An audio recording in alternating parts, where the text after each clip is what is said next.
Que la gracia de nuestro Señor y Salvador Jesucristo esté sobre cada uno de ustedes en este glorioso día que el Señor nos ha dado. Hemos tenido una semana lluviosa acá en La Romana, pero ha sido una bendición. Según me informan también en todo el resto del país, ha estado lloviendo durísimo, pero eso es una bendición. Siempre cuando la bendición del Señor cae sobre la tierra es para bendición de los seres humanos. Así que damos la gloria y la honra al Señor por todo esto. Este es su espacio Mundo Cristiano, órgano oficial de la Iglesia de Dios de la Profecía Central, ubicada en el Espaillat 86 de esta ciudad de La Romana. Y como cada jueves, yo soy el pastor Alvin Carrasco, tratando temas que tienen que ver más con la teología, con la filosofía teológica dentro de este aspecto tan importante de la fe y cosas que casi no se escucha predicar ni comentar sobre esto, entonces nosotros lo traemos hoy jueves.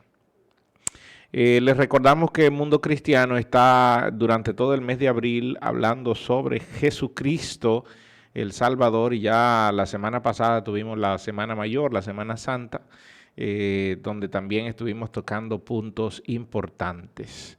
Así que felicidades a todo el staff de Mundo Cristiano, especialmente al líder Arturo Peguero, que el lunes pasado estuvo de Happy Birthday. Así que felicitamos al líder Arturo. El día de ayer estuvo Melina Encarnación de cumpleaños, así que felicidades para ella también. Mundo Cristiano, recuerde que es un órgano de la Iglesia de Dios de la Profecía y las actividades de la iglesia son domingo, desde las 9 de la mañana estamos abiertos con nuestra escuela bíblica, estudiando el libro de Oseas, los profetas menores. Esta es la tercera unidad y vamos muy bien, vamos muy bien. Luego a las 11 de la mañana nuestro servicio de acción de gracias y martes y jueves entonces nos reunimos para estudios bíblicos los martes, verdades bíblicas con el pastor, y los jueves servicios de alabanza y adoración. Y los jóvenes se juntan todos los sábados a partir de las 5:30 de la tarde para su servicio juvenil. Bien, el día de hoy yo voy a hablar acerca de las doctrinas erradas sobre la divinidad de Cristo. Fíjense que todos los jueves estoy tocando un punto de cristología. Dentro de la doctrina teológica estamos tocando la doctrina de Cristo específicamente, que también se le llama cristología, y entonces han surgido muchas doctrinas que atacan la divinidad de Cristo o la humanidad de Cristo, dependiendo. Entonces, yo el día de hoy voy a hacer un resumen sobre estas teorías religiosas, porque no son más de ahí, son argumentos religiosos, y entonces debemos tener la mente, la palabra de Dios, debemos tener la mente de Cristo y la palabra de Dios para derribar todo ese argumento que se levanta contra el conocimiento de Jesucristo. Desde el siglo I se levantó en contra del cristianismo, en contra de Cristo, de la doctrina de Cristo. Los primeros fueron los judíos que se levantaron, y ellos levantaron algunas doctrinas dentro del judaísmo que atentaba contra Cristo y la divinidad de Cristo, la divinidad del ser, y sobre todo atentaba contra la humanidad y la divinidad de Cristo. Pero una de las doctrinas que levantó el judaísmo le llamaban el evionismo, que negaba la deidad de Cristo. Decían que Cristo era hijo de José, hijo natural, hijo biológico de José. Eso era lo que decían los judaizantes, los judíos, en el primer siglo, y esto era para eliminar. Ellos no vetaban, no quitaban que Cristo era un profeta, que era un hombre de Dios. Recuerden la pregunta que Cristo le hizo a sus discípulos: ¿quiénes dicen los hombres que soy? Y muchos contestaron, hay muchos que dicen que tú eres el profeta, que tú eres un siervo de Dios. Sin embargo, este rumor se había corrido entre los judíos que estaban sustentando esto del ebionismo, que decía que Jesucristo había sido, María había quedado embarazada de José, no que había el Espíritu Santo, que esto era una teología falsa, decían ellos, esto es falso. Cristo era hijo natural, hijo biológico de José, enseñaba el ebionismo. Por eso el apóstol Pablo en muchas ocasiones trabajó con este punto, incluso en la escritura el apóstol Pablo recoge diciendo que Jesucristo era Dios, y lo vamos a ver más adelante.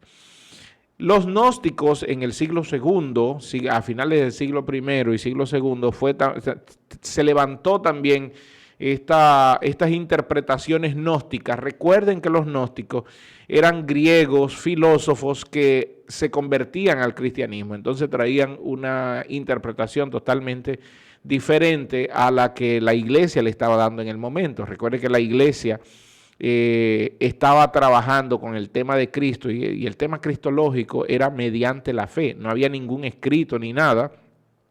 Así que los griegos filósofos traían sus propias interpretaciones, y dentro de estas interpretaciones entonces surge el gnosticismo, que habla de la mente, que habla de que Cristo es concebido en ordenanzas mentales, en fragmentos mentales filosóficos, que se podía filosofar de Cristo en este punto. Y surgieron muchas falsas doctrinas. De hecho, creo que el ebionismo y el gnosticismo fueron las doctrinas principales erradas sobre la persona de Cristo, sobre la divinidad de Cristo, que levantaron otras teorías, como fue, por ejemplo, el nestorianismo, que hablaba de que en Cristo habían dos naturalezas que estaban unidas. Yo hablé de eso la semana pasada, pero que no se mezclaban. Estas dos naturalezas eran totalmente diferentes. Incluso daba una interpretación del libro de Juan, capítulo 1, versículo 1 del Evangelio de Juan, del logos que habla Juan allí. Entonces, ellos decían que en Cristo convivía el logos, el Cristo divino, pero que ese logos sufrió. Jesús sufrió, pero el logos no sufrió cuando fue a la cruz del Calvario. Es decir, estamos viendo dos naturalezas totalmente diferentes, pero que no se mezclaban entre sí. Otra naturaleza, otra doctrina errada totalmente que surgió fue el adopcionismo, que también se le llamaba monarquicianismo, que decía que Cristo compartía, lo que esta doctrina enseñaba era prácticamente igual que el ebionismo, que sostuvo que Dios le dio el Espíritu Santo al hombre, a un hombre común llamado Jesús de Nazaret, en el bautismo, que Jesús era 100% hombre, no había nada de santo ni de divino en él, pero cuando fue sumergido en el bautismo y el Espíritu Santo se posó sobre él, entonces de ahí para allá empezó la naturaleza divina de Cristo y la naturaleza humana fue aplastada. Eso es lo que enseña el adopcionismo, es decir, Dios adoptó a Cristo cuando fue bautizado por Juan. Recuerde que todas estas doctrinas fueron contrarrestadas en los diferentes concilios que tuvo el cristianismo en la historia. Es importante recordar eso. Otra doctrina fue el arrianismo, y hemos hablado mucho del arrianismo, de la doctrina de Arrio, que decía, que enfatizaba que en Jesús era un hombre, pero que en él no existía Dios, no había una trascendencia de Dios allí, y entonces él negó totalmente la deidad de Cristo. Les recuerdo que el día de hoy hay grupos religiosos que siguen miren, déjenme detenerme un poquito aquí. ¿Por qué razón yo toco todo esto? Porque alguien me preguntaba esta semana, ¿por qué tú tocas cosas tan difíciles de entender? Bueno, lo que pasa es que no hay nada nuevo debajo del sol. Estas doctrinas que yo estoy tocando hoy, todavía quedan pizcas de ellas el día de hoy. Por ejemplo, del arrianismo.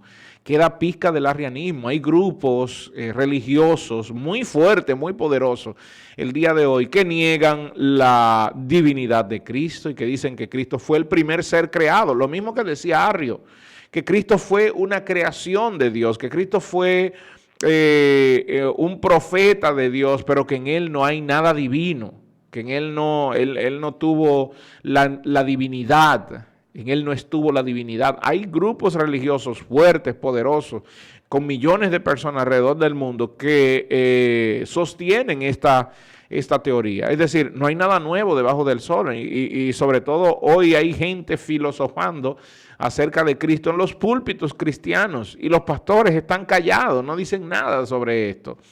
Parece que nos hemos adaptado, nos hemos acostumbrado y hemos dejado que la relatividad nos inunde, porque ahora todo es relativo, nada es absoluto. Y hay una verdad que tenemos que sustentar y que tenemos que discutir y que traer estos puntos para que la gente entienda que la divinidad de Cristo es una verdad absoluta de la palabra de Dios. Cristo es Dios, eso es lo que enseña la palabra de Dios. Cristo es Dios. Pero lo voy a sustentar ahora. El arrianismo, Arrio fue declarado hereje en el concilio de Nicea y también volvió a ser declarado hereje en el concilio de Calcedonia y en el concilio de Constantinopla, para que usted sepa.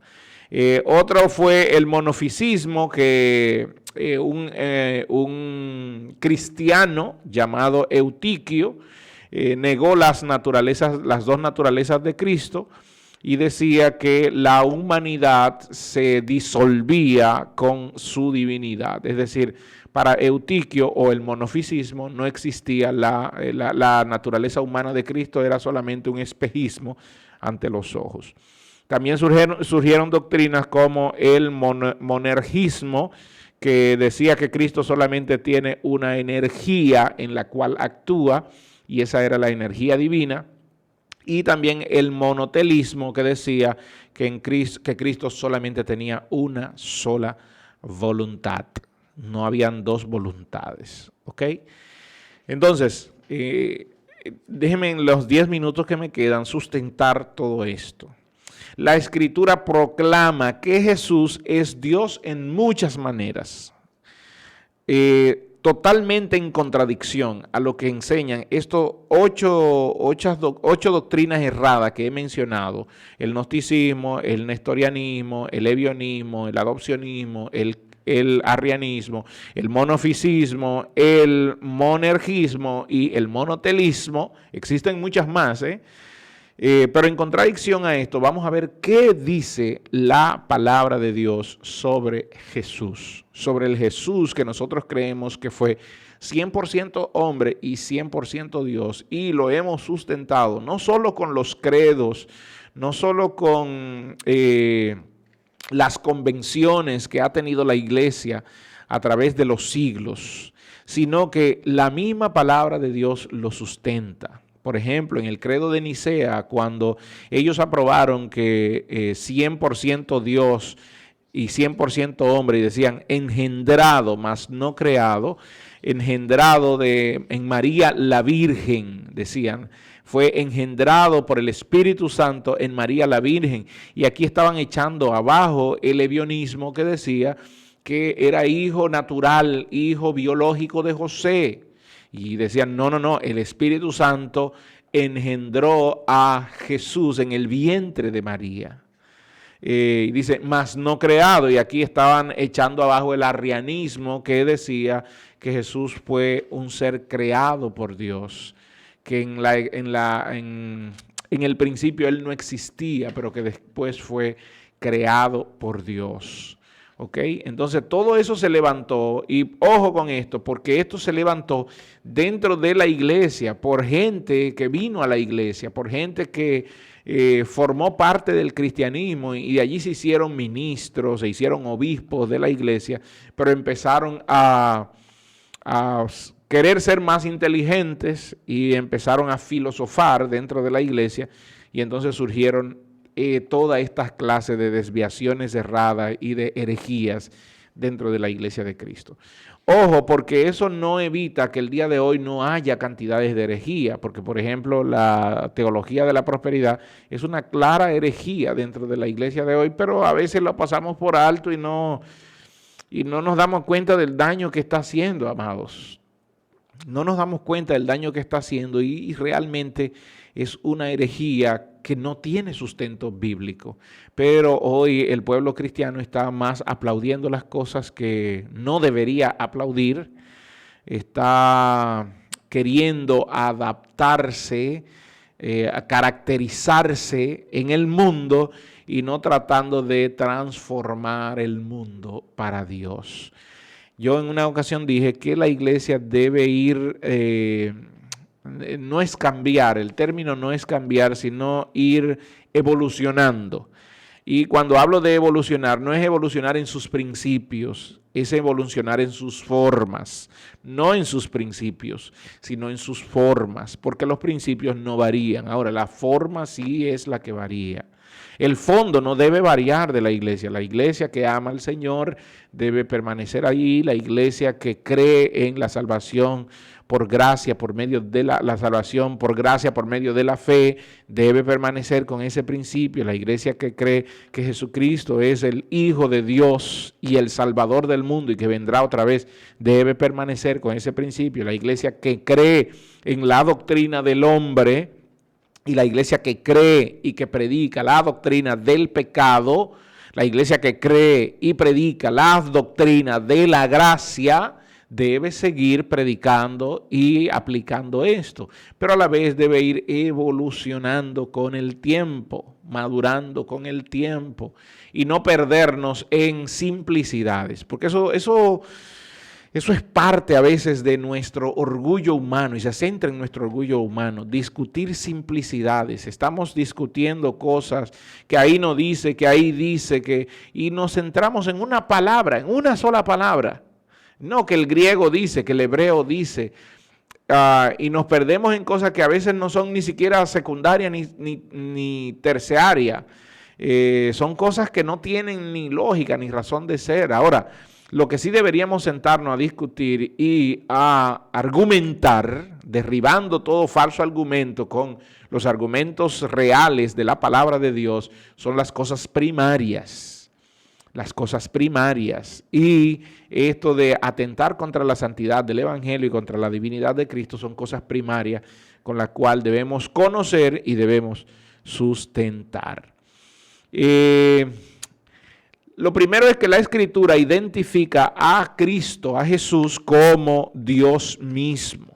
Y eso lo podemos ver no solo en el Antiguo Testamento, sino también en el Nuevo Testamento. La Escritura identifica a Jesús como Dios mismo. Por ejemplo, Pablo dice en Romanos capítulo 8, versículo 39, que ni lo alto, ni lo profundo, ni ninguna otra cosa creada nos podrá separar del amor de Dios. Y ese amor de Dios solo es en Cristo, no en ninguna otra cosa. Es decir, Dios ha dado una salida, una escapatoria, y Dios ha puesto su gracia, ha puesto su amor y ha puesto la salvación en un solo personaje, y este es Cristo Jesús. Y el que no acepta a Cristo Jesús está perdido, hermano. No hay otra puerta, no hay otra vía, no hay otra salida.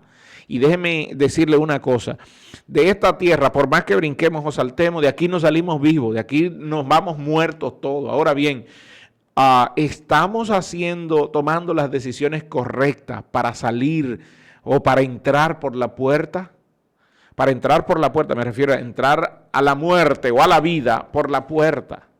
Porque si nos vamos por otra puerta que es ancha, que es espaciosa, que lleva el hombre a la perdición, al final estaremos perdidos toda la eternidad.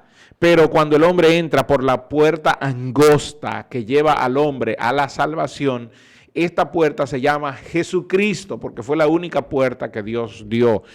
Jesús dijo en el libro de Juan, yo soy la puerta y el que por mí entrare tiene vida eterna y yo le resucitaré en el día postrero. Pablo sigue diciendo en Efesios capítulo 3, versículos 19 y 20, que nosotros debemos conocer el amor de Cristo que excede todo conocimiento para que seáis llenos de la plenitud de Dios. De la única manera, bueno, y lo que Pablo está haciendo es comparando, Cristo es Dios, no está diciendo otra cosa, Cristo es Dios, porque si conocemos a Cristo como deberíamos conocerlo, entonces seremos llenos de la plenitud de Dios. Efesios 3, 19 y 20. Y también Pablo dice en Romanos 9, 5 que dice Pablo que de quienes son los patriarcas y de los cuales según la carne vino Cristo. Y ahí Pablo dice, el cual es Dios sobre todas las cosas. Eso no me lo estoy inventando. Romanos 9:5, Pablo dice, Jesucristo es Dios sobre todas las cosas. Con una aseveración como esta, el apóstol Pablo debía o podía ser apedreado, pero él se arriesgó porque él sabía lo que estaba diciendo. La Biblia también certifica que las obras que Jesús realizó, solamente Dios las realiza. Por ejemplo, la creación, que Juan capítulo 1, versículo desde el 1 hasta el verso 3, está señalando que Él es el creador de todas las cosas y que todas las cosas por Él fueron hechas. También la providencia, según Colosenses 1:16, que dice, porque en Él fueron creadas todas las cosas, las que hay en los cielos, las que hay en la tierra, lo visible y lo invisible, fue creado por Él y para Él. Entonces dice Juan en el libro de Juan capítulo 1. También fue creada el juicio, fue creado por Cristo y para Cristo. Y la salvación, según Hebreos 9, del 11 al 12, que dice que Cristo ha llegado a ser el sumo sacerdote por sobre todas las cosas buenas que han venido. Él entró en el tabernáculo. Cristo es el sumo sacerdote. Él es la expiación, pero Él también es el cordero expiado. Y Él es el sumo sacerdote que hace la expiación, pero también es el cordero expiado. La Biblia certifica que Jesús nos salva, que Dios nos salva en unión con Cristo. Bueno, lo que básicamente quiero decir aquí es que la salvación es aceptar a Cristo, es nuestra unión con Cristo, para que el cual es el único camino al Padre. Ahí es donde está la salvación, nuestra unión con Cristo, el cual es el único camino al Padre, porque el Padre no ve otra cosa sino a Cristo. Cuando Él nos mira a nosotros, no ve otra cosa sino a Cristo. Por eso Pablo dice que nosotros tenemos la mente de Cristo. Primera de Corintios 15, 22 dice, así que como en Adán mueren todos los hombres, así también en Cristo todos serán vivificados. Es la única manera de recibir vida, solo en Cristo. También la Biblia certifica, para poner debajo todas esas doctrinas erradas sobre la divinidad de Cristo, que Cristo es quien trae la era venidera. Primera de Corintios 15, 25 dice, porque es menester que Él reine hasta que haya puesto a todos sus enemigos por debajo de sus pies. Y por último, Jesús recibe devoción que es solo de Dios. Por ejemplo, Él recibe adoración, Él recibe doxología, Él recibe himno, Él recibe oración. Hebreos 1:6, que ya lo leímos, dice que Él introduce al primogénito y entonces dice, y adórenle todos los ángeles de Dios. Juan capítulo 14, verso 14, dice, si algo pidieres en mi nombre, yo lo haré. Y aquí Jesús está diciendo, es que el Padre es en mí y yo en el Padre. Y por último, Apocalipsis dice, yo ciertamente voy en breve. Y entonces Juan termina diciendo en Apocalipsis, amén, sí. Ven, Señor Jesús. Entonces, no hay duda en toda la Escritura de que todas esas doctrinas erradas que se levantaron en los primeros siglos siguen siendo falsas al día de hoy y que la Biblia sustenta que Jesucristo es Dios entre nosotros. Que la gracia del Señor sea con ustedes.